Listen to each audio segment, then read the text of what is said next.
And then there's a 20-second delay, right? Yep. And we will be live in a second. So let me start the recording. Leonie, I'm going to make you the co-host. Okay. I'll call you back after.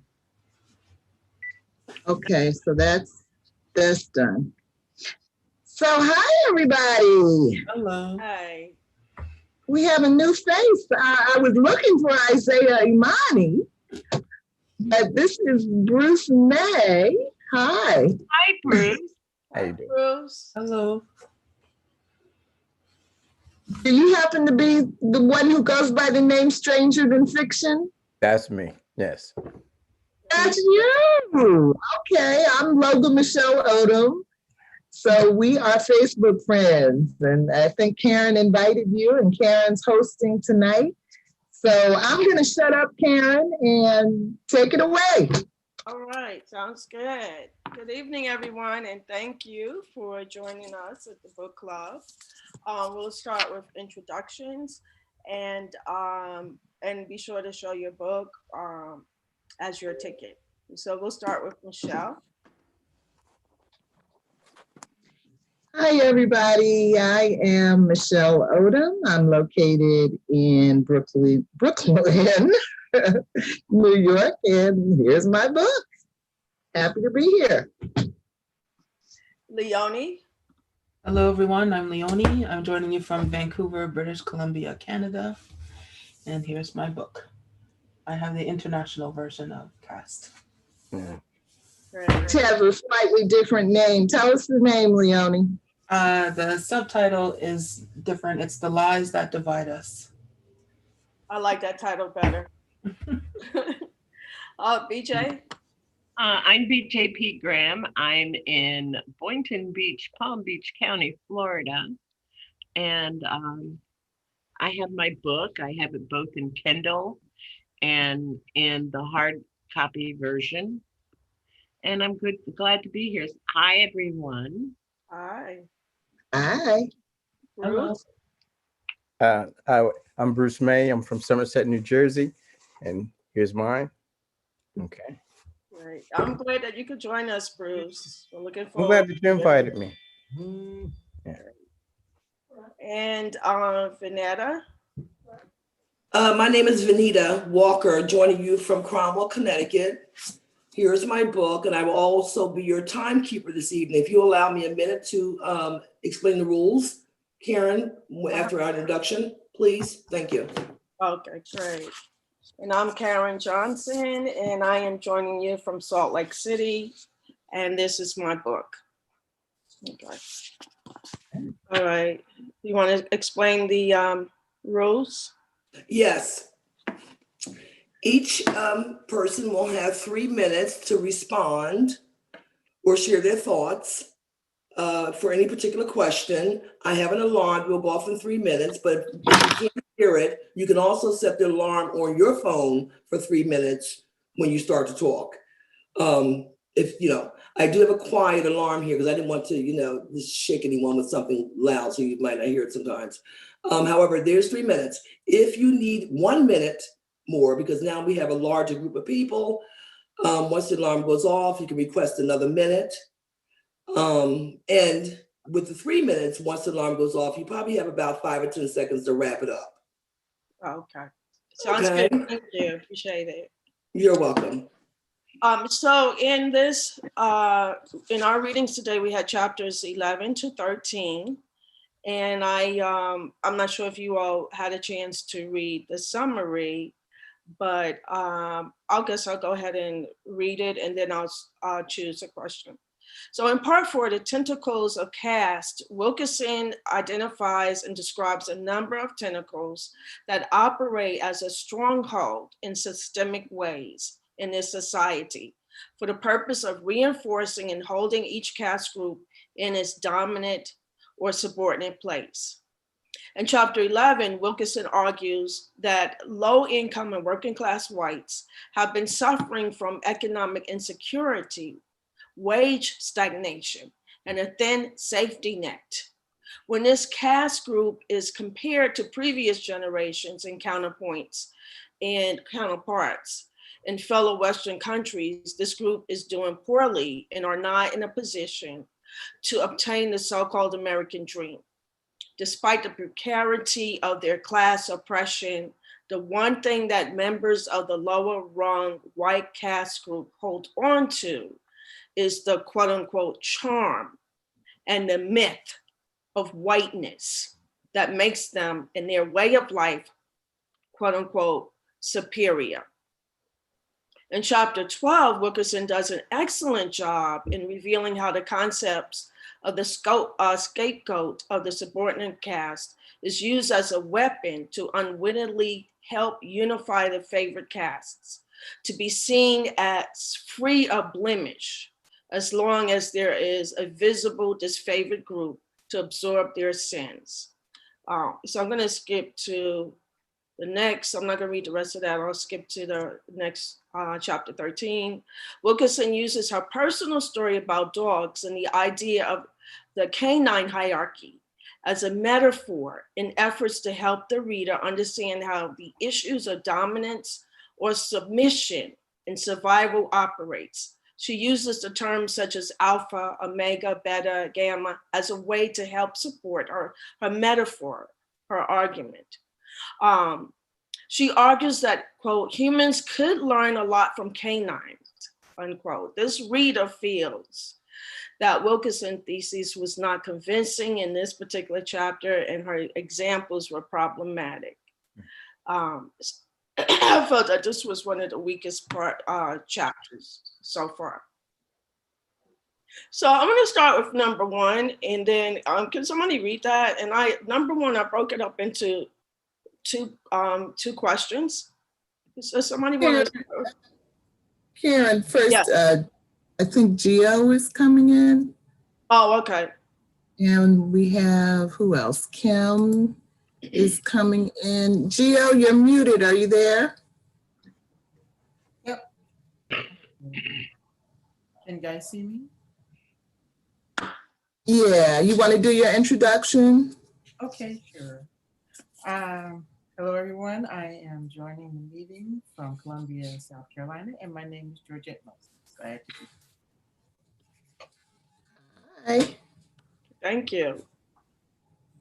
And Kim? Hi, I am Kim Brandon, and I'm joining you from New York, and just want to show you my book. Great. Thank you. I'll read the first question.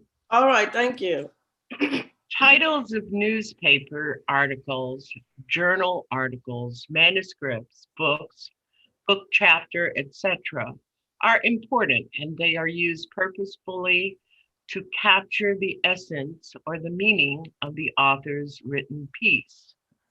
Wilkerson purposefully uses the term tentacles to capture the ways in which caste operates in a highly stratified, fixed, and rigid caste system. A, what is a tentacle and what are other synonyms for tentacle? Please discuss the ways in which the term tentacle captures and illuminates how caste is hooked into this nation's oppressive system in fixed and rigid ways. Use chapter 11 or 12 or 13 to discuss your thoughts to this question.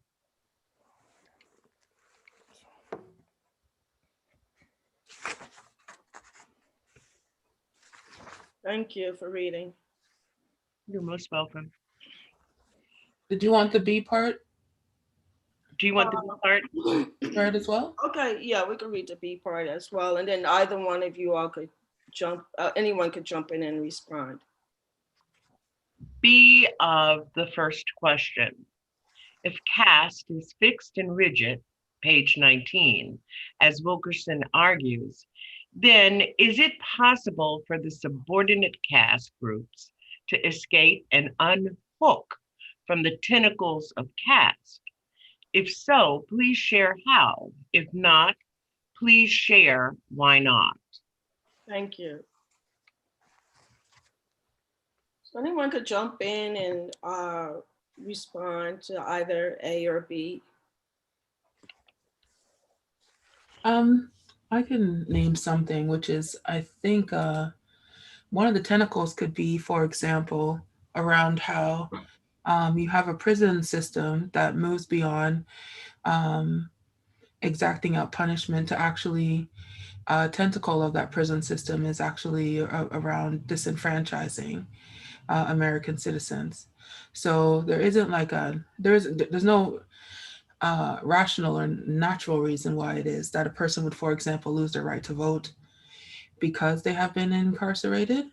But it's a tentacle because the intention is to not only interfere, you could argue, not only interfere with one's freedom in terms of putting people in prison in the unfair ways in which it happens because we're talking about the United States, the system in the United States, but then also to continue and amplify that disenfranchisement by making it difficult, if not impossible, for some people, for formerly incarcerated people to retain their right to representation or to participate in the representation politically. Thank you. What struck me about this concept in thinking through caste systems with this image of tentacles was that for most marine animals, one tentacle supports and gives strength to the other. Oh, okay. And I kept thinking about that as she went on to support her concept that if you, and it also, if one tentacle moves, then other tentacles have to move in order for the full body to move. Okay. Okay. I like that analogy, how you put that together. I appreciate that. Thank you. Anyone else? Yeah, this question kind of gives me the imagery of an octopus. Mm-hmm. It also makes me think about, was it Francis Cress Wilson that tried to organize our thoughts around these like 8 areas of life. And so, so it makes sports, religion, I don't remember what they were, but it makes me think about that. And, and that you can't fix one thing in one area without, dealing with the rest. It's really interesting how you thought about an octopus, and I was thinking about an octopus, and I'm sure others might have been thinking about an octopus, and I'm sure Wilkerson had been thinking about an octopus. And as I was reading, I was trying to unlock myself from that notion as the singular way in which to think from. And I thought about the tentacles on remember in the old mainframe computers, you had one thing that went into a socket, and then you had like 100 things that go into, and it couldn't work without the 100 things being connected at different, on something else. Mm-hmm. So I was trying to conjure up outside of the marine life thing, where else tentacles? And then I asked the question, how come she didn't use spokes? Why did she use tentacles? And I never got an answer. I never came to an answer about that. Thank you. I think for me, I also thought octopus, but I also thought just now about the human heart and the blood that pushes in and out of it. So the whole veins and how it's all feeding the heart. The heart is doing all the work, and everything is so interconnected. And what comes to mind is when you look at our government is bought and paid for by big business. So when you have politicians, senators, and congressmen who present bills and they don't even read them because they got them from somebody. I think it was the organization is called ALEC, the group of business people that are trying to run the country. And sometimes they don't even read the bills. They just stamp their name on it. And that just kind of continues to feed this heart that all the money goes to us. And whatever people need to do to break away from it, we own the Congress, we own the Senate. And so that's what kind of came to mind, is that all of these things keep this deadening, sick heart of racism going. So I just thought it was such a good question to kind of look at it in that way. Mm-hmm. So can I give you an analogy? I don't know the young lady with the blue. Leonie. You just to give another analogy. Think about housing segregation and how it affects job accessibility, how it affects property, how it affects schooling. All of those things are tied to each other. So that kind of thing is what I'm seeing she's talking about. Mm-hmm. Yeah, I like that the fact that she does use tentacles, because it shows too often in this country people talk about oppression or racism as if it's an individual thing. We don't talk about how it is structural and how it is pervasive, as all of you have pointed out. And so therefore, tentacle helps us understand how it is pervasive and systemic, and how it operates, and like some of you said, feed off of each other in every aspect that we could think of, in every aspect of life. So if picking up on what you said, Bruce, about segregation, if BIPOC people live, or kids live in segregated communities, then they in turn would go to segregated schools, which in turn will, and so it becomes back and forth, or more likely than that, they will have less hospitals or healthcare in their communities, perhaps live in food deserts. And so all of this are interconnected in systemic and pervasive ways. So I thought that was brilliant to use tentacles. Yeah, and they reach, tentacles stretch. Mm-hmm. Yeah. And when you think about the octopus, there are those suction cups underneath where once they hold on to something, they are not letting go. And the other thing is what COVID has taught us about the tentacles, that they may have been hidden for a long time. Like we didn't see them as clearly as we see them now in terms of who's on the first line, who doesn't get the best medical treatment, and who died of this virus. Right, exactly. But it also can illuminate the way in which generational learning, family learning, culture can be part of the structure. I was having a conversation last night, and I thought about how family, cultural family and generations affect this.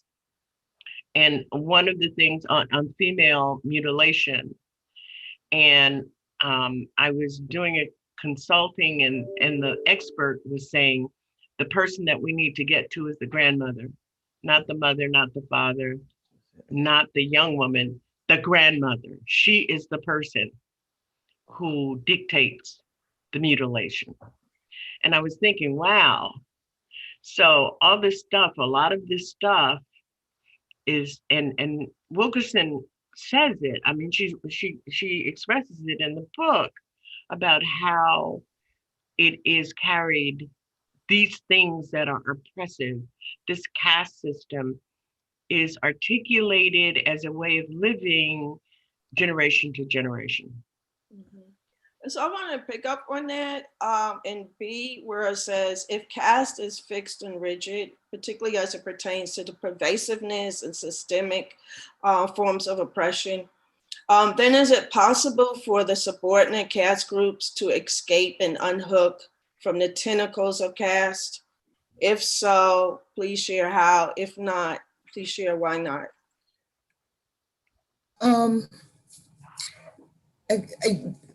I have two things. I was involved in, well, first I want to tell you about Kimberly Crenshaw, posted a video, podcast recently of gay men analyzing what would make a Black man support Trump. And it really was such an interesting and refreshing conversation. And it occurred to me that their particular relationship to masculinity and their vantage point gave them a really different kind of perspective on the patriarchy that gave me hope about the possibility of change. And the other thing I wanted to tell you about was a conversation I was in today over on Henry's page. You guys probably know Henry Lloyd McCurtis. Mm-hmm. And so I was chatting with him and Nathan Hare. And we were talking about this Kimberly Crenshaw video, which is set in a barbershop. And the men kind of have this discussion going on like they're in a barbershop and somebody comes in and says they're a Trump supporter. And so how would you respond to him? But the conversation that I was having with Henry and Nathan was about sexism. And one of the things I ended up saying to them was that because Henry was talking about the fixed nature, the perennial nature of sexism. And my conclusion was, either we're going to figure out our attitudes and relationships toward women and make the changes we need to make. And, we're just at a point where we're killing Mother Earth. With anything that nurtures and supports and provides life and sustains us, we've got this death wish toward. And either we're going to figure that out or we're just not going to make it. Yeah. Another person who talks about that in very simple language and very straightforward is Dr. Amos Wilson in his writings, when he talks about how hate and confusion causes self-hate and self-hate causes self-destruction. Yeah. That's interesting. I think Bruce raised his hand because he doesn't know how we work here. You have to jump in. Well, I admire any man that's got the courage to sit down with all these women, Bruce. I don't have a problem with it. Let me just say, I'm a little concerned about Wilkinson's argument about this majority or this dominant group status threat, because I think to some degree she underestimates how whites associate or feel about non-whites who identify with them. I think to some degree, I don't think she's really paying attention to that part of it. Look at the Proud Boys, or look at this the Boogaloo Boys, and you'll see that a lot of them, they're not white. Those people are Hispanic. Some of them are Black, and they're part of these movements. And those movements are attached to white supremacy. And so I'm saying to some degree, I think she underestimates the association that whites may have, or the feeling that they might have, or the affinity they might have to non-whites who who in some way identify with them. The other thing is Nell Painter's book, The History of White People. She demonstrates that there are honorary whites. You know, we have Japanese people, we have Hispanics who are white. And I think to some degree, as whites need whites, they're going to include more people, you know, and there's going to be people of color. We have Indians. Ishmael Reed 2 years ago wrote a piece called Conjugating Hindi, where he demonstrates that Hindus, not only are they bringing that idea of colorism and caste with them, but when they get here, look at Bobby Jindal. They identify 100% with white people. Mm-hmm. So I'm saying to some degree, I think she's underestimating non-whites who identify with white supremacy. Yeah. Bruce, in response to Bruce, I think that I was confused about whether Wilkerson did it, made the absence of some explanation in the way that of the points that you just made, whether it was intentional, because I have read, I read her first book, and she seems to have big holes, and I think we said I expressed that in the first time that we met to discuss this book. But also, I think I was thinking that what you just described are addendums to the structure that she's talking about. Okay. And then I also have a consideration that some of these people, the Latinos and the Latinx and all those people are they don't have anything else to do, and they feel no connection to anything. But what you didn't highlight is the big discussion that has gone on and really taken heat, is the discussion of whether or not Jewish people are white. So and I think that's intentional. Does Bruce, I'm glad you brought it. Does Dr. Painter talk about that in her book, The History of White People? Because I know there are pieces that talk about how Jews became white, but I'll let you. Not so much of Jews, but of the Irish becoming white, as Poles and Italians eventually become white, but also as Japanese people become white, mm-hmm. and Hispanics. Mm-hmm. Yeah. Mm-hmm. You know, it's really interesting that we have ignored as a people the idea that Asian people specifically have identified with white nationalism and ideology in this country. And I read Painter's book like so long ago, I hadn't even thought about it.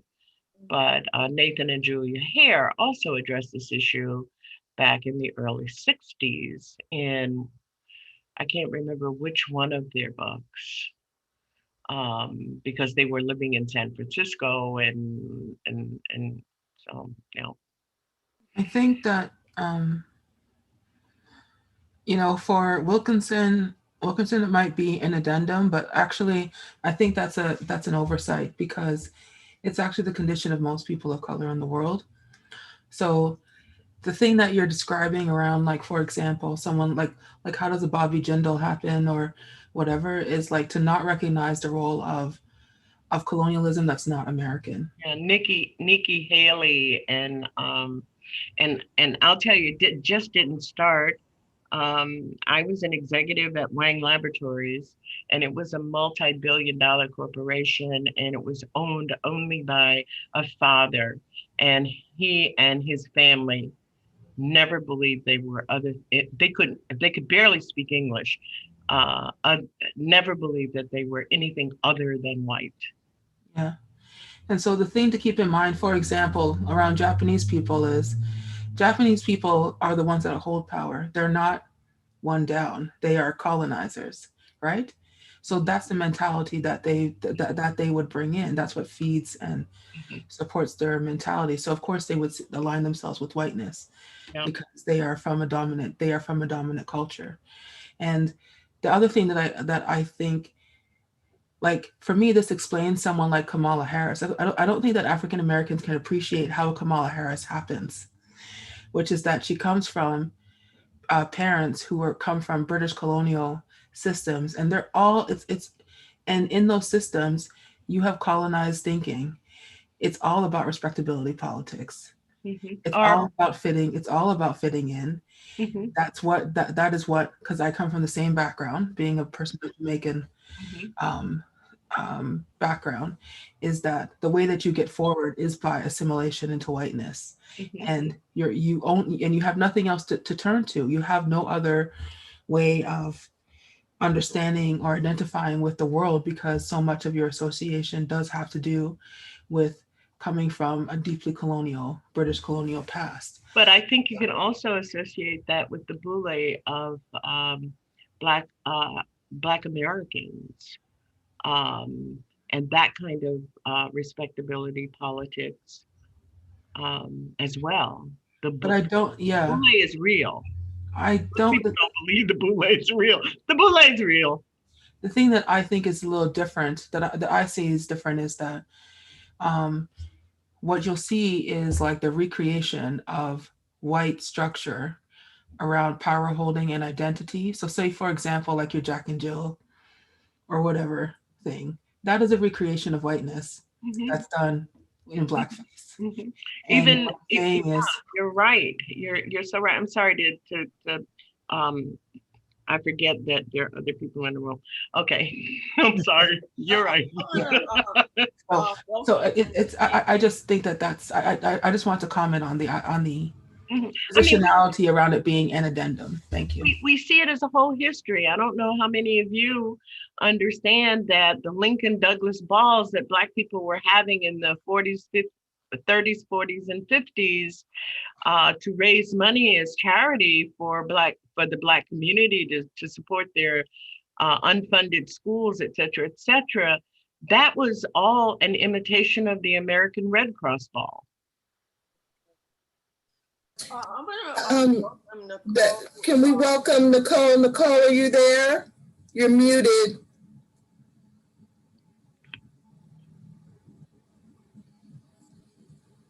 Oh, she said her internet is unstable. Okay, well, let us know if it straightens up. We're glad to see you.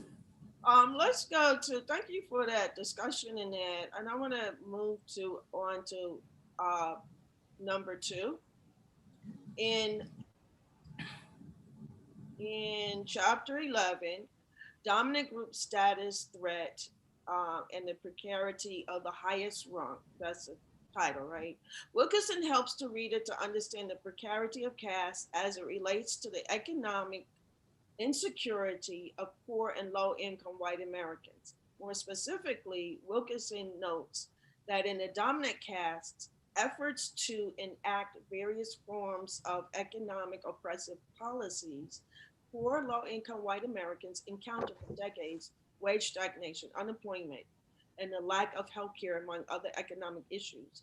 Thus, as Wilkerson explains, poor and low-income whites could not rely on their white skin privilege to cash in and save them from their dire economic woes. Then she does, I love the example that she uses, that she takes from Jonathan Mixell's book, Dying of Whiteness, where it talks about, I'm not going to read the whole thing, but I thought that this was powerful in terms of illustrating the issues of how being poor or low income white, how they don't want to deal with the issues of class because they feel that their white skin will give them the charm that they need as their saving grace. And I really thought this taxi driver piece was really powerful in terms of one rather die of whiteness than to address the issues or deal with the issues of their class oppression and form alliances with BIPOC people in terms of understanding how capitalism works, right? And how capitalism works is it creates a divisions between people based on their so-called racial identity. And so when you have white groups fighting against people of color, what you don't have is a unification to fight against the corporate capitalist class. So the question I asked is that, you all remember that situation, right? In the book she talks about. And so the question that I asked is, I highlight this because it clearly illustrates how the tentacles of the precarity of class has an unbridled stronghold on poor and low-income whites who hold onto the myth of whiteness as their currency to make them feel that whiteness is their saving grace. As historian and American scholar David Rudiger points out, one might lose everything, but not whiteness. This example illustrates how caste assumptions created devastations on both sides of the class divide.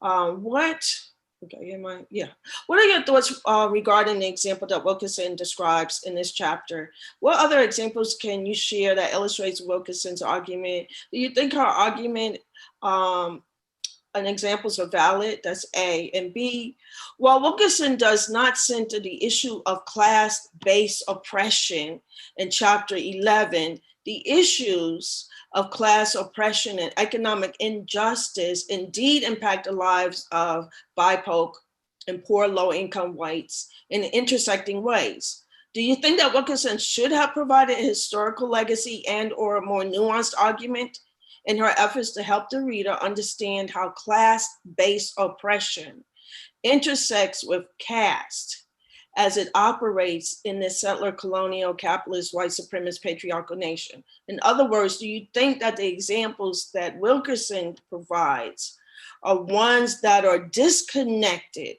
from the larger framework of structural capitalism?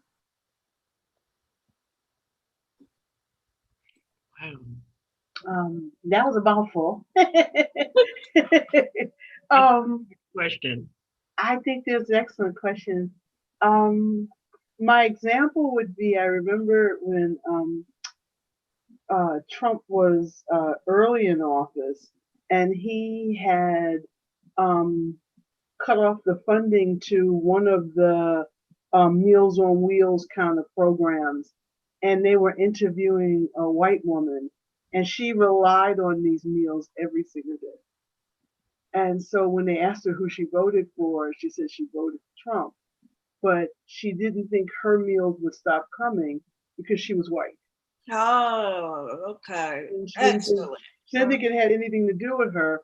And then the other part that I have to ask is that sometimes I think white people have to look at the numbers of who is getting aid and who is getting funding.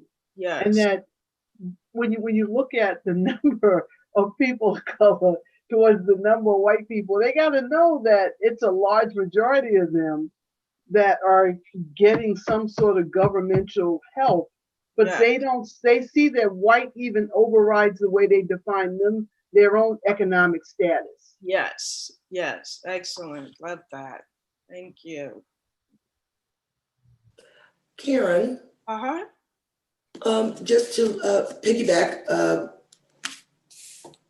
Kimberly's response, I believe many times white people feel that way because for us, it's welfare. For them, it's relief. Okay. So there's a distinction. Yes, yes. Are entitled. And they still have that mentality to, today, and they carried it on generation after generation. We're white, so we're getting relief, which is what it was originally called. It was originally for them because we need the help. Right. Until you came to the welfare, because the people of color need help. Right. Very good. Thank you. Appreciate that. Anyone else? Well, I do. I was listening to me. I was listening to Michael Moore today. He was on Cornel West's podcast where he wanted to be on this election day. And one of the things he was saying is where the neoliberal agenda that we've lived under for so long now, where they really went wrong was taking away all the goodies from the white people. So he was predicting that all the white people that we saw in the streets for George Floyd are going to continue to be there throughout what will hopefully be the Biden presidency. But he was saying, you know, all they had to do was let them keep their little suburban houses, let them keep their jobs, get a 2% annual raise, everything would have been fine. And, you know, but that they have really effed up and, you know, that now we're in it. So as he was saying that, I was thinking, yeah, you know, white people did have it pretty good. but a lot of us were suffering, you know, and continue to be. Right, exactly. Gio, Bruce. I would like to the second part of the question, I think it depends on when they ask should she have included more analysis of class and race. I think it depends on who they think the audience was for the book, because as I read through the book, I thought most of it was common sense, was the stuff that I knew already, and I thought what she did is she made it simple for those who didn't know, you know, and the anecdotes that she supplied, I think, really brought home, you know, the points. So in my mind, the audience was people who didn't really understand race well in the country, and she tried to give them in plain English, this is how it is, you know, and this is how you should see it. So I think that second question, should she have brought in both class and race analysis? It depends on who they think the audience was. The first part, I want to share a story. My brother, I have two older brothers. One of them is a structural engineer for the Port Authority, New York, New Jersey. And some years ago, they had to clear out an area in the bus terminal. This is when the trade centers were still there. They had to clear out an area in the bus terminal because a pipe underneath had burst, and they had to get under there. And there was a white guy who was a bum, who was over there, and he was sleeping there. My brother went to wake him up and told him he had to move. And the guy got upset, and he was trying to explain to him why they had to get under the ground. The guy got really upset and started calling my brother a nigger. And my brother is not the kind of person that really gets agitated by stuff like that. You know, he takes things in stride. And so he said to the guy, you know, all I'm doing, I'm trying to help you, you know, move so I can get to. The guy continued, and then he told him, he said, but I make almost $200,000 a year. I have two houses. He told the guy, you know, and the guy didn't care. He said, you're still a nigger. And when my brother told me this story, this was about almost 30 years ago, what he made me understand is that this guy was living in his head. He wasn't living into the reality, which was the urine and filth that he lived in on a daily basis. He was living in his head. Right. And what it made me understand is that we have a lot of people in this country who live like that, right, believe like that. Right. And this is why I believe this white supremacy is psychopathology. Yes. And if that's true, what do we teach our children? Do we teach our children to fear them? Do we teach our children to prepare for them? I mean, what do we have to teach our children about these folks? Mm-hmm. Mm-hmm. Right. Thank you. Appreciate that. We definitely should not be teaching our children to emulate them. Yeah. Well, I do think Bruce has raised a really good point. And if we focus on why we read books, that's to raise questions and seek answers. And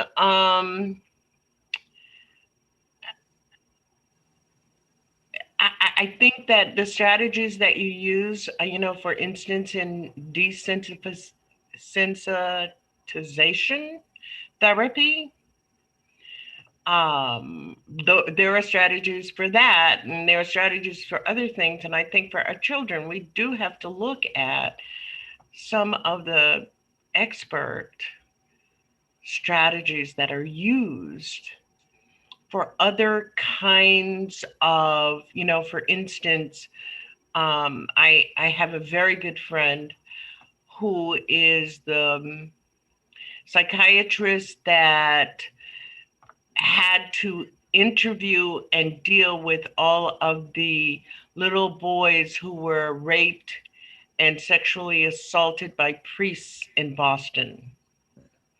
He was their guy.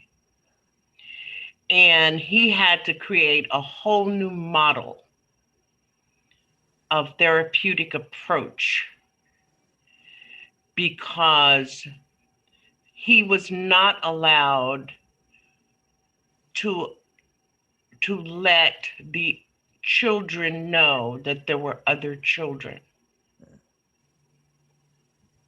So I think that, one of the things that I don't know if you know, Chester Himes, who was a psychiatrist at Harvard Medical School, and some others, we have Black psychiatrists who are experts in the area of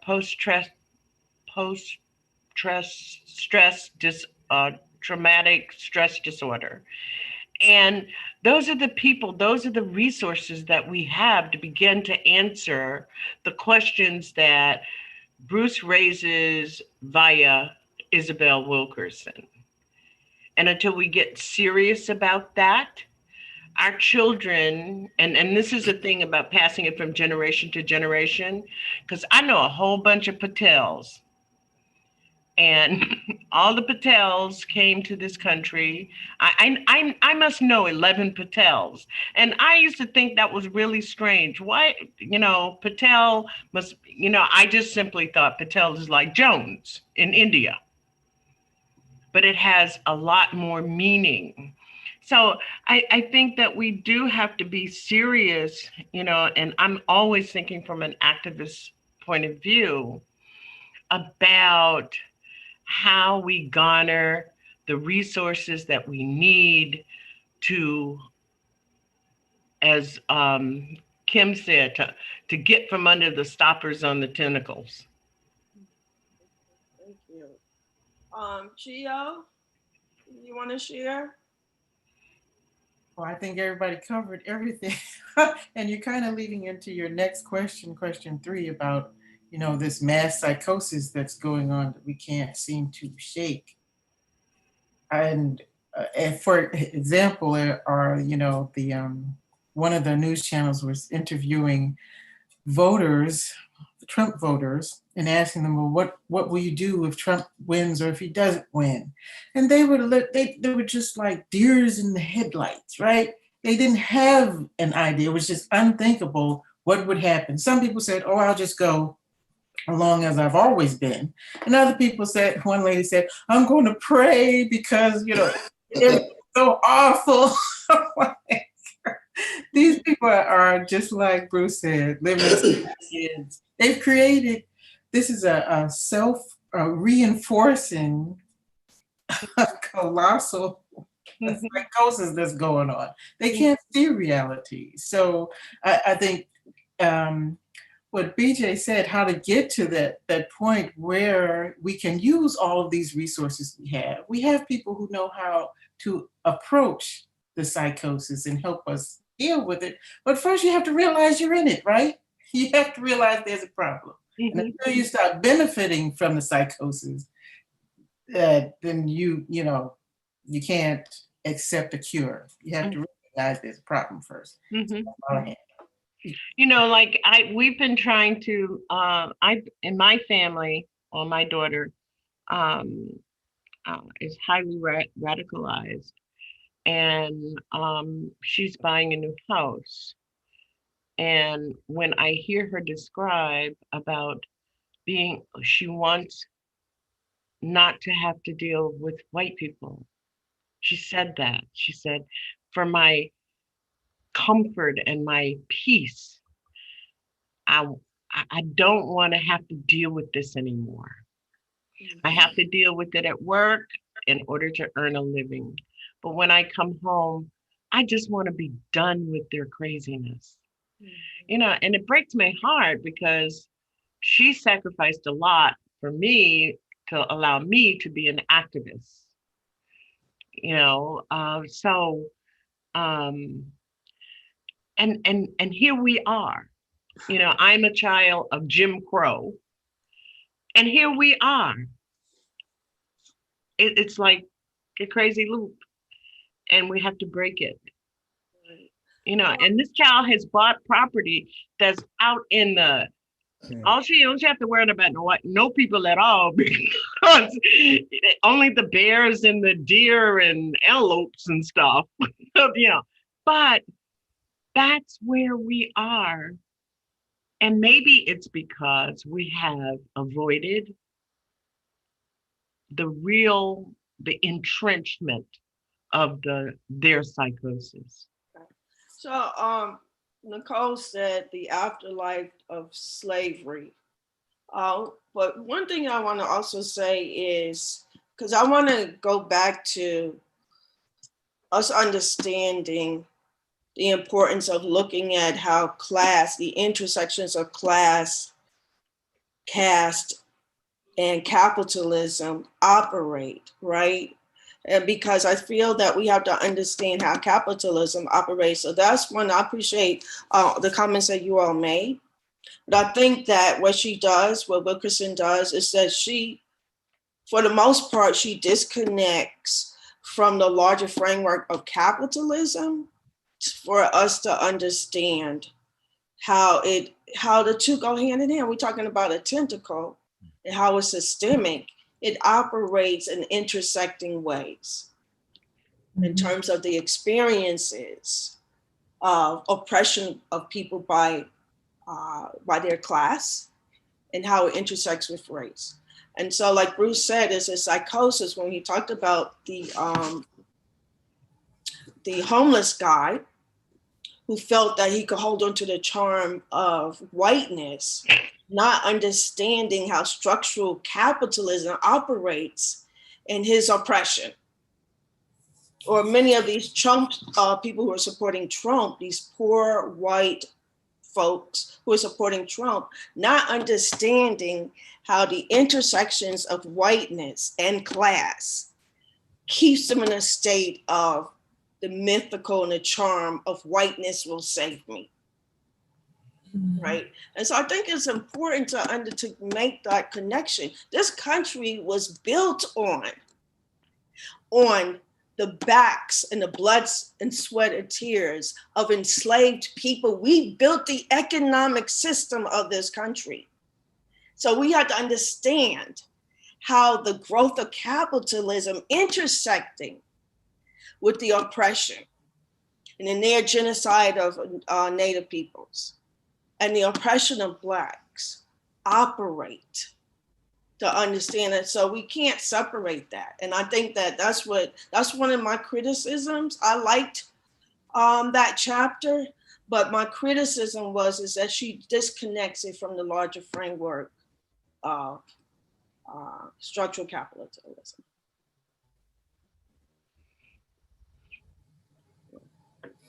Yeah, we can't separate it, Karen, but I think what happens is this is a big Megillah that we're dealing with here.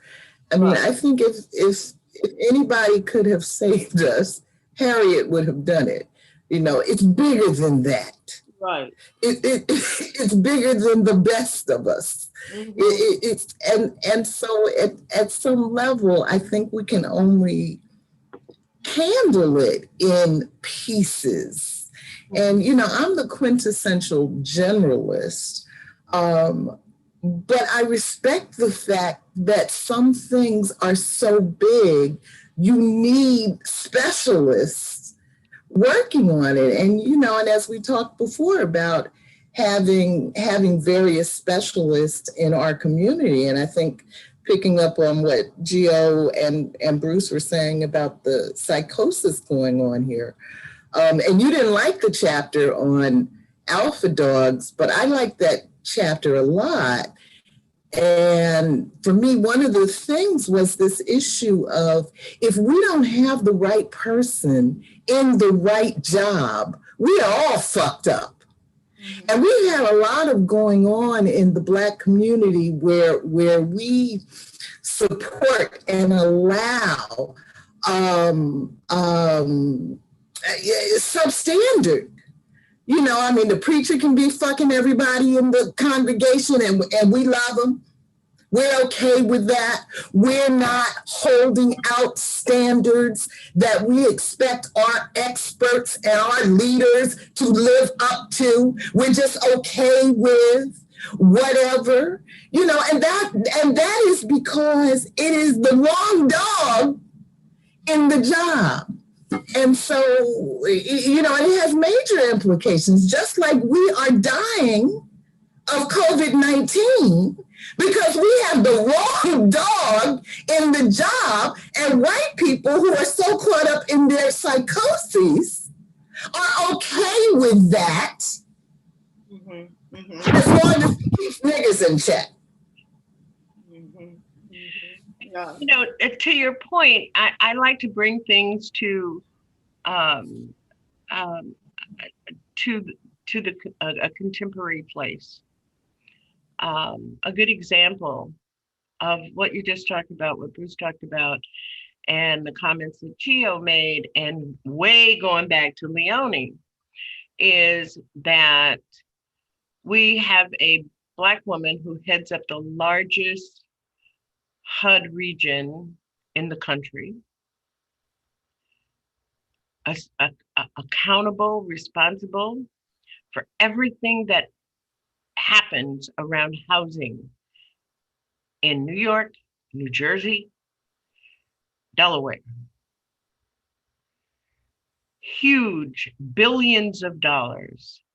And these are Black people trying to survive and trying to get beyond socioeconomic, communities trying to get beyond socioeconomic.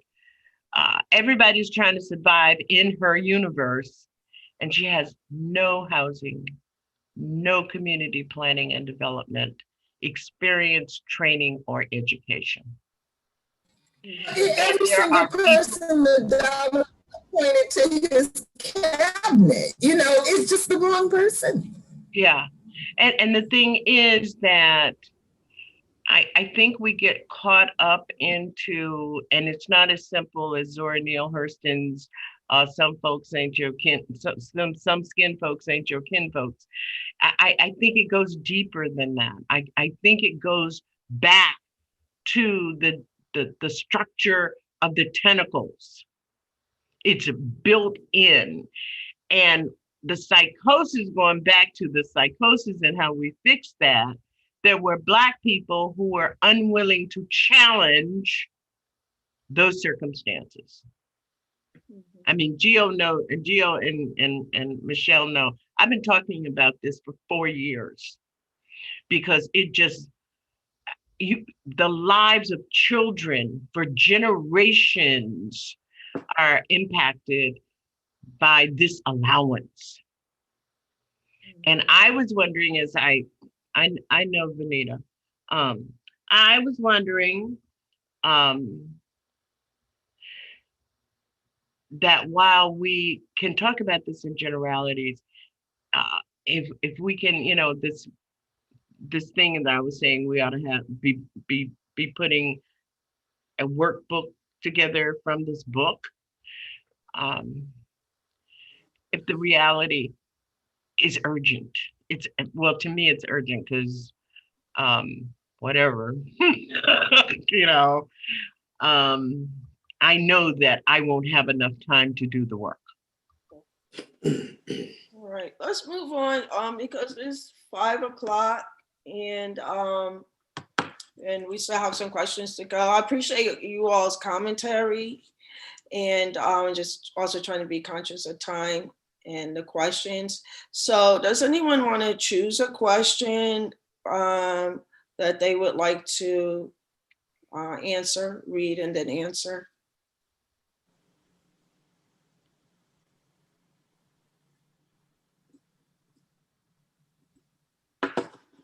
No, I can't. I'm not seeing hands being raised. Oh, Michelle. Yeah, let's look at number 4. Okay. Okay. Um, I was going to in choose that, Michelle. In chapter 12, A Scapegoat to Bear the Sins of the World, Wilkerson does an excellent job in revealing how the caste system spares no one in the scapegoat caste. In one of her most compelling examples, Wilkerson discusses the story of Charles Stewart, a white Bostonian who murdered his pregnant wife and blamed the murder on a fictional African-American man. As Wilkerson notes, Stewart could count on his white male dominant caste system status as his unwitting accomplice. The caste system is programmed to believe the innocence of whiteness of the dominant caste member and the guiltiness of the blackness of those in the scapegoat caste, because, as this myth perpetuates, blackness and guiltiness are assumed to be qualities associated with Black people and those in the scapegoat caste. Thus, only a Black man in the scapegoat caste can commit such horrendous crimes. We've seen these horrendous stories over and over again. In 1989 in Florida, Kim Halleck kills her boyfriend and blames it on a Black man named Crosley Green. In South Carolina in 1994, Susan Smith kills her children and blames it on a Black man. In 1996, Jesse Anderson kills his wife in Milwaukee and blames it on a Black man. These criminal incidences are called racial hoax, and they are hard to overturn once the BIPOC man is placed in the carceral system for the crime he did not commit. With that said, what do these scapegoat or racial hoax stories tell us about the function of caste and the ideology of race and the practices of racism in this country? B, in the above instances, how do caste and race coexist in the same culture and serve to reinforce each other with regard to the scapegoat and racial hoax stories? Thank you for reading. I'd like to make a comment because the night that the Charles Stewart event happened, I lived 4 blocks and actually walked down to see with neighbors what the heck was going on. And I was an activist in Boston at the time. And in that area of Boston, that area where Charles Stewart murdered his wife was a Boston public housing property, a large one, an old one. And when I was reading the book and I had to recount that whole thing, what I came away in terms of caste and class is that 2 things. Black men and their positioning in the caste became more well-defined than ever before. That the caste system was able to show members of that caste, that particular caste, which were Black people in Boston, that they could do anything anytime they felt like doing anything in terms of So the third thing was that the caste system went deeper, and that was young Black people who were part of the lower socioeconomic strata in the city. Poor people. It's very hard for me to talk about it even still. But this went on for months, not days, months. And even after that, it empowered the enforcers to an extent that I had never projected would ever happen. And I worked in City Hall. Thank you for sharing. I did think of you when I read that piece, being that you lived in Boston. Does anyone else want to share? Bruce, as the Black man in the group, what are your thoughts on that? So what it tells me is that we're very vulnerable, and that that race is it's like reflexive. You know, it is it's almost automatic, and that the state will use every apparatus, every resource it has, you know, in that reflex. Mm-hmm. You know, but my question is, what do we teach our children? Do we teach fear? Do we teach prepare ourselves for them? What do we teach them? Thank you. Anyone else? I think that a part of the caste system is this bloodlust. You know, that it's like any opportunity to have this violent exchange they want. And so I think that's one of the tentacles. And I think another one of the tentacles is how we internalize the same system that's bringing us down. Mm-hmm. and what we can do. And my hope is that I don't think the tentacles can exist and grow and be as strong if you keep them in the sun and you shine light on them. So reading books like this, conversations like this, I think that when you're aware of it, you know what enemy you're fighting and you know which tools to use. So that is my hope. And then in terms of what we teach our children, I think that's such a poignant question, because as a parent, I know that I didn't have my child's ear the way my parents had my ear. So not only do we need to understand what we're teaching them, but we almost have to pull them back from the world, this whole capitalistic machine that they're getting caught into, and say that's not the way, that's not it. So I just think that it's very timely that we're looking at our relationships to generations that are younger than us and generations to come. Thank you. Leonie, Gio, Michelle, Venita.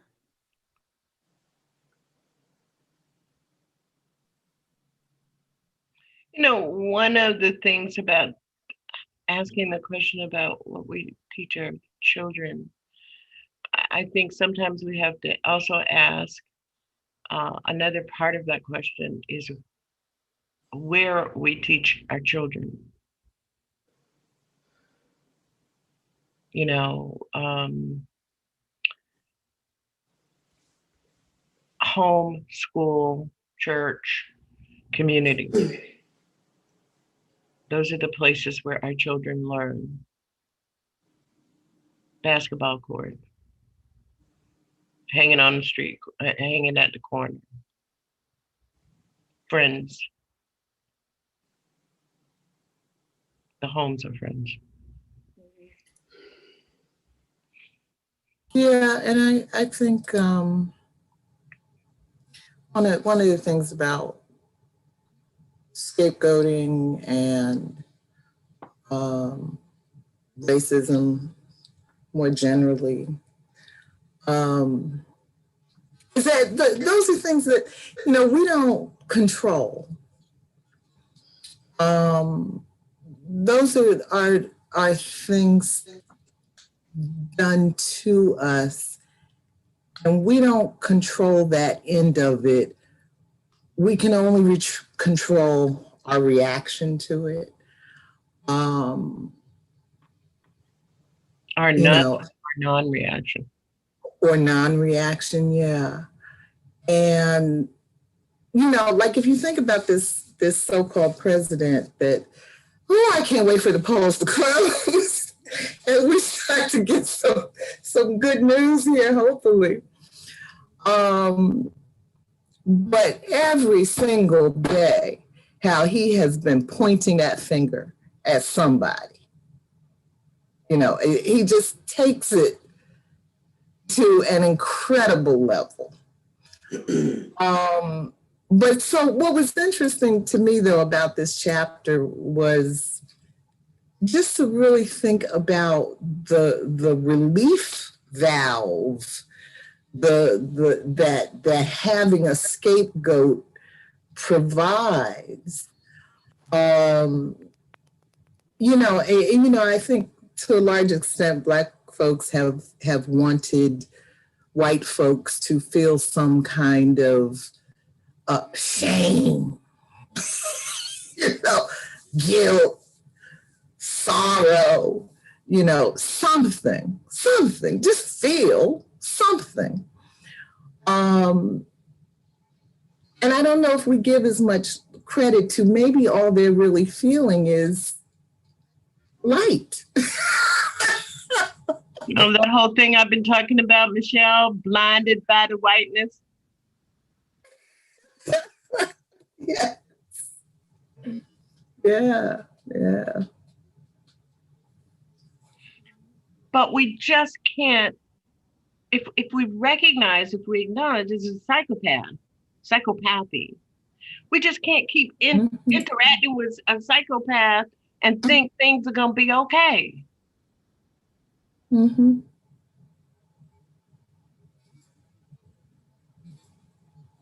Can I just say this one thing?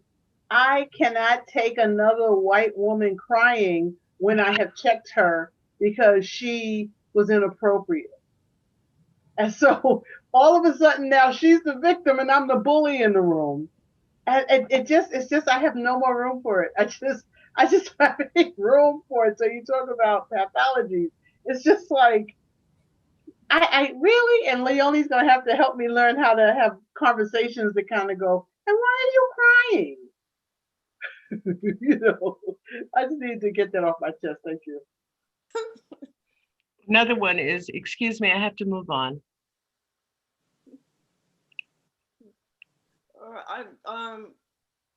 So Venita, Gia, Leonie, you want to share?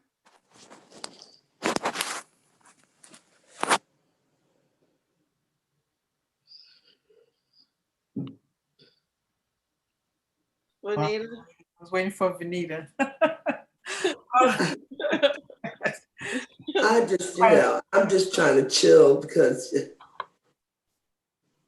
I live around all white people, all of them. So, I'm just trying to, they've affected me psychologically. I'm not even stable at this point. It's like talking about somebody needs some psychoanalysis. Are you kidding? Yeah. It's a fight every day to try to, to keep your head in the right place. Go into the store. I was to Michelle and I had a conversation last night. Before shopping, going to buy food over at Whole Foods or wherever I may go, or but it was a wonderful activity. Mm-hmm. Suddenly, it's not even sudden. It's just all the stimuli around you. Yeah, so many. Yeah. It's. I have anxiety. Yeah. I actually yelled at a man in the store, BJ. In a store with all white people in it. But we're supposed to be having social distancing. Now, Donald Trump has been gaslighting us with that hatred, nasty, filthy, low-down crap for 3.5 years. I'm a pretty tough girl.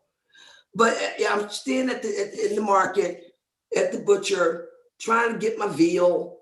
They're social distancing, they have X's on the floor, but for some ungodly reason, and maybe because he thought maybe it was too, because I was a Black woman, he figured, well, you know, you could do what you want to do, but I don't think it was that.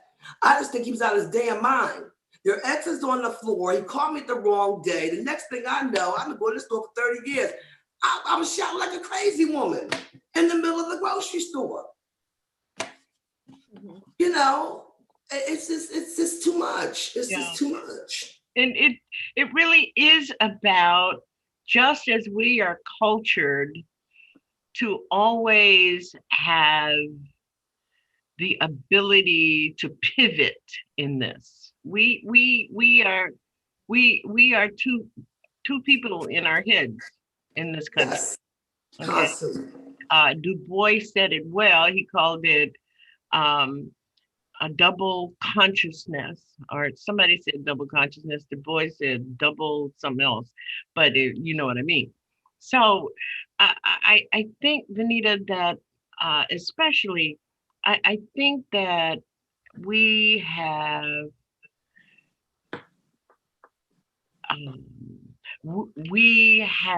traumatized ourselves in the pivot. We have done it. We have undertaken unnatural behavior for so long that it has traumatized us. Because, like, I was cussing people off, and I was cussing people in the Twitters today and saying, "Stop this nonsense," you know. But anyway, so, you know, and I got you. Because and you know, at one time there were loads of Black communes back in the 70s and 80s. Did you all know that?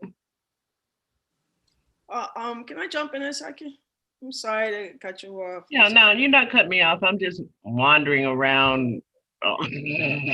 So we have, just being conscious of time.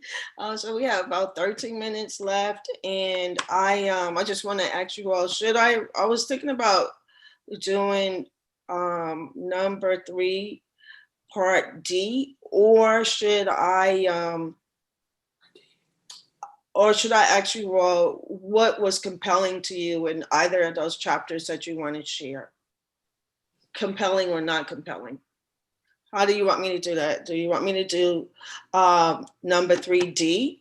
Or do you want to share your thoughts on something out of the book that really spoke to you or that you felt was problematic? That you want to share? I would prefer to share my what I found compelling in the book. Okay, thank you. Go ahead. Oh, I thought it was like a democracy. Other people would say what they wanted to do. I think what I found most compelling in the book is, and this is why I think that the oppressed can be a tentacle also, was when they were talking about when you separate and elevate certain people who are oppressed and get them to do the dirtiest of work, and how that cements the system in ways that you can't imagine, because it was other Jews who were pushing people into the ovens and things like that. So when she talked about just giving people this little bit more of a privilege to make them a little closer to white. And I don't even know what that would do to their own soul. Like all of a sudden I'm saying, oh, I get an extra sausage. Because it was just one thing that I remember when I was watching one of the Holocaust films, was what this woman did for just this little piece of sausage. And especially if you're starving, you know what I'm saying? So that you're now the person that is inflicting so much pain on people who look like you, people who are your tribe. And I just think that's a part of the caste system that, wow, that I think that's the pathology that also needs to be explored. Okay, very good. I like that. All right, thank you. Great, Kim. Anyone else? I thought chapter 13 was very interesting, which is probably the one I enjoyed the most. Okay. Yeah. The insecure alpha and the purpose of the underdog. Uh-huh. And it's one part that I found very interesting. Actually, it was soothing because I haven't experienced it in a long time because of all the stimuli around me. Mm-hmm. It said the true alpha wields quiet power, judicially and appointed. Okay. And that brings me back to my outburst in the middle of the grocery store. Okay. I think a lot of it's because of all the stimuli around me, but also it's been a long time since I've actually had the comfort anywhere, whether it's publicly, whether it's in your family, of a true alpha. Mm-hmm. Mm-hmm. And when you don't have that comfort of a true alpha, even in my own home, of being a true alpha because of all the stimuli, Mm-hmm. it really is, it's causing a psychological imbalance. Oh, okay. Because there's been a lot of noise around us. Right, okay. Appreciate that. Thank you. Appreciate that. That's a good point. Yeah, I like that that chapter too, Venita. And that part about what happens when you lose the omega. Yes. And the pack lays around. That's right. Despondent. No, they can't go on. And and I was thinking about that in terms of Donald. He's the real court jester. He's in this alpha position. Yes. He's in this alpha position with his hands on the nuclear button and all of that. But really, he's a court jester. Yes. And what will we do when he's gone? Go back to fighting about microaggressions? He has been such a daily source of entertainment. What will we do? Have peace, Michelle. Have peace. I won't be shouting like a mad person in the middle of a grocery store. That's one thing I won't be doing. I'll just be having peace, Michelle. Peace. Yeah. Who else want to share? Well, I have pretty much turned him off about three and a half years ago. I just decided I can't emotionally engage. I worked for 2 Donald Trumps in my career. Ooh. 2. Ooh. And I knew what was I knew what was going to happen. I knew it was just going to get worse before it got better. And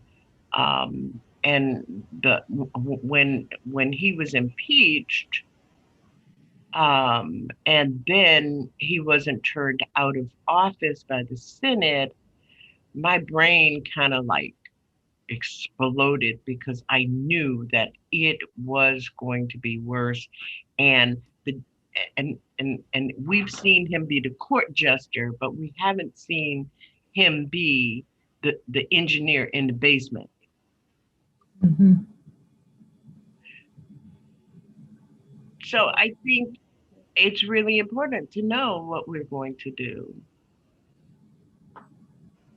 Otherwise, we're entrapped in this psychotic, psychopathy response to it all. Mm-hmm. We have to figure out what's healthy for us. Right. Thank you. Yeah. Anyone else want to either share what stood out to them, or they want to share about any of the chapters? Where's Leonie? Is Leonie still here? Yeah, she's still there.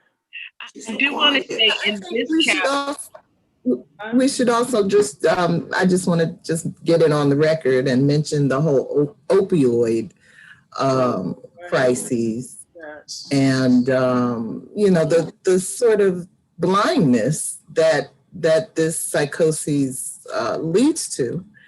And so, of course, when drugs were a problem in the Black community, just like when COVID was a problem in the Black community, there was no problem. Right. And the failure to see those as human problems, as she describes it, I mean, that's where we are. And so, we know the cost as Black people of what caste and all of this cost us. Right. But it seems like white people are a long way from really grasping what it's costing them. Right, exactly. But we also have to ask what it's giving them. They ain't getting much. Oh, Yeah, and they're getting something. I think we see a lot of people ignited by the idea of, I am entitled and I am privileged. But that's it. They're ignited by an idea. They don't get anything practical out of it. Yeah, I don't think that there's an understanding like how grossly irresponsible Americans were in electing Donald Trump, like on an international level, like how bad it is for the world right now. And so it may take, I don't know what it will take, like, if he gets in again or whatever, but like America's done. Like it is already diminished in people's, in terms of reputation. People don't look to it for leadership. He's gonna do worse things than he's doing now. And you know what? It'll just have to fall behind. It'll just have to fall behind. And everybody else will have to sit there and watch it. I mean, it's always been behind. We talked about how statistically the United States, for a developed country, has the numbers of a third world country when it comes to many, many things. Yeah. And so it's like, I don't think that, and so the thing is that white people can hold on to this pretension that they gain a lot from whiteness, but at the end of the day, the whole thing is just going to collapse. I mean, you're already starting to see it. People but it was a house of cards.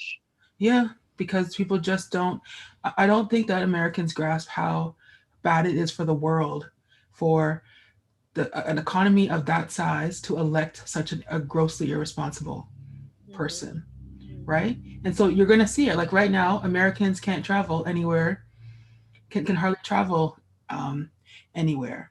They're not even the friendliest nation that they have as an ally that's right attached to them. You can't come here. Nobody wants you. So it's like, this is the thing that happens when you allow such a grossly irresponsible person to step into leadership. And so something better change, because the world will not allow itself to be drugged down in the way that the United States has allowed itself to be drugged down. Agree. Thank you. But well, we have 2 minutes left. Do you all have any final thoughts on any of those chapters? Commentaries? Can I? Bruce? And so with the scapegoating comes the inability to self-correct. Okay. And all of us Right. stuck in that. This is what BJ has been saying, and with Kim and Leonie, we're all stuck in this. And my concern is, because they lack the ability to self-correct, because they won't reflect, is the responsibility on us? Because if we don't do something, we blow up with them. Is the responsibility, do we leave it to them and just sink? I mean, where do we go?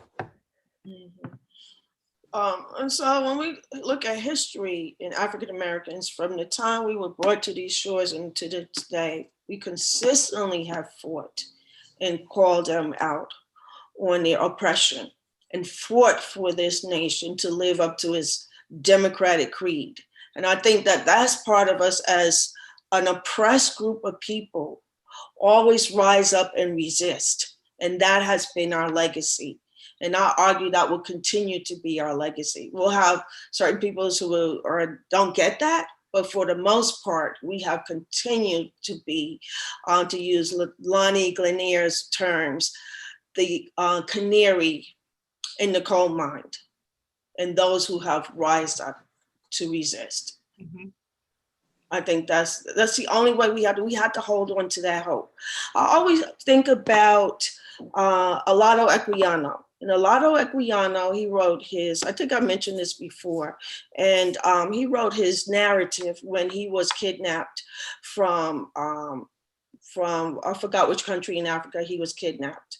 And he went through this journey of being kidnapped, being enslaved in different parts of Africa, to eventually being on the slave ship and dealing with the middle passage on his way to this country. And so he talks about, and he was a kid, and he talks about his fear, his concerns, etc. But one thing that he said, and I always hold on to this as well, is that despite all of that, he held on to hope. He arrives to this country, is enslaved, eventually gets his freedom and moved to Europe and become an abolitionist against slavery. And so his life journey, his trajectory of knowing his roots on the continent, not knowing what was going to happen, but he held on to hope. And I think that that is an important thing in our history and our culture, is that holding on to hope, consistently resisting, and consistently forcing this country to live up to its so-called democratic creed. That's the only way we gotta go. So we'll see what happens tonight with this election, because if Donald Trump is reelected, and I know I'm being recorded, it's like we have to engage in some serious major resistance, because the only way that we're marching now is to a neo-fascist nation. And so that's why we have to understand how capitalism operates. We have to understand how folks like him as a politician operate, because if we leave it up to him and his crew, I wouldn't be surprised he would try to put us back into slavery. But no, he will. No, he will. Right. That's the goal, is to reinstitute the institution of slavery. That is the goal. No. The ones that he'll kill, that's the goal. And that will come in the form, of robbing us of the hope that Karen just talked about.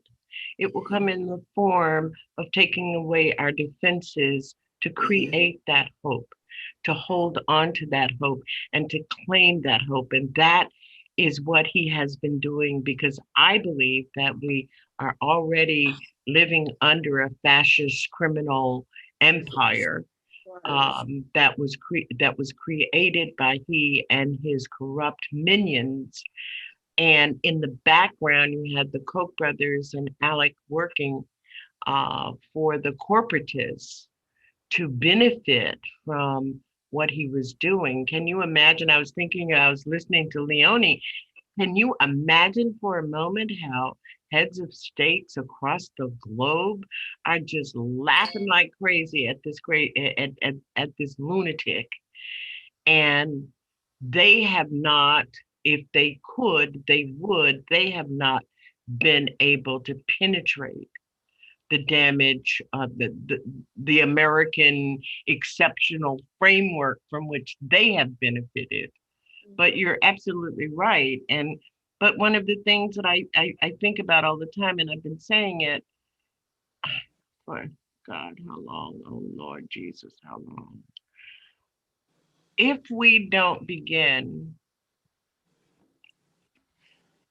to trust that we can break away, that there are. I mean, look, I'm from Southern Freedom Movement. Look at what we have done, even though. I should be a preacher. Maybe that'll be my third career. But look at the resources. You know, I love to play that Adam Clayton Powell audio clip that says, "What's in your hand?" What's in your hand? Yeah. And I think, I want to invite all of you to join me tomorrow night, 10 o'clock. I've got a black side going on, an election review, what happened in terms of how Black people use their political currency in Capitol. 10 o'clock tomorrow night. yeah, and I just want to say to Is there a link? Is there a link? It's on my Facebook page. It's on my Twitter. It's everywhere. And it's on my page, Kim. Thank you.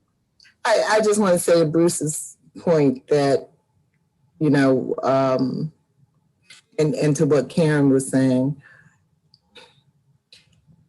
you know, I think we just have to keep in mind that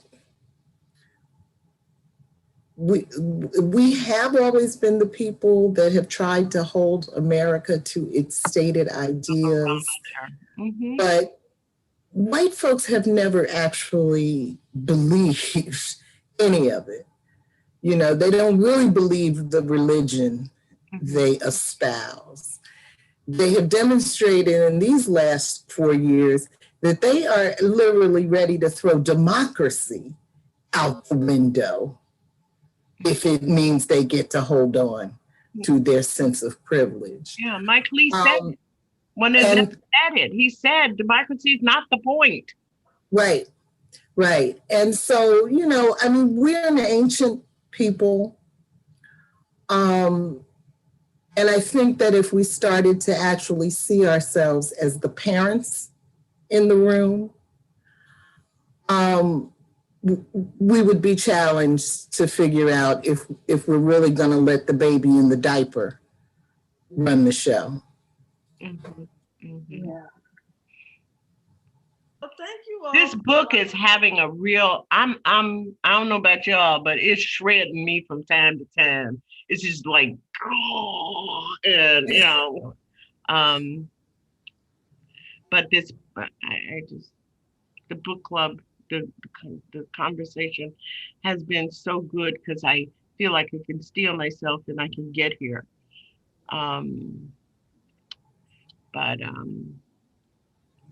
We're so glad to have you, and so glad to have you, Bruce. And thank you, Bruce. Bruce, would you like to come back?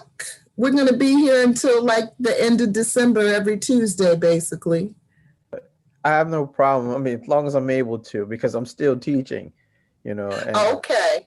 Bruce, all where right. do you teach? Where do you teach? I teach in Newark. Oh, okay. Yeah, the Newark where Cory Booker doesn't live. Okay. Exactly. Oh, I lived in New York for a long time. There's a private group. I'll send you an invitation to join that. It's called Session 14, and then you'll have the link all the time to come in. Right, really appreciate your commentary. Thank you so much. This was And thank you everybody for allowing me to host. I enjoyed Did an awesome job. I knew you would. And you look so pretty tonight. Oh, thank you. Karen, I thought it was wonderful. And I just agree with what everybody was saying. I just think that not only is the world watching, but a lot of them are waiting for a fire sale. Okay. And welcome, Bruce. Right. Yeah. Michelle, I can't stay on over time. Okay. I've got to go eat. I've been phone banking. I meant to tell you that Kim said that she had a technical problem last week, and that's why she ended up dropping off when we were in overtime. Anyway, bye, y'all. Bye. Sorry about that, BJ. Bye.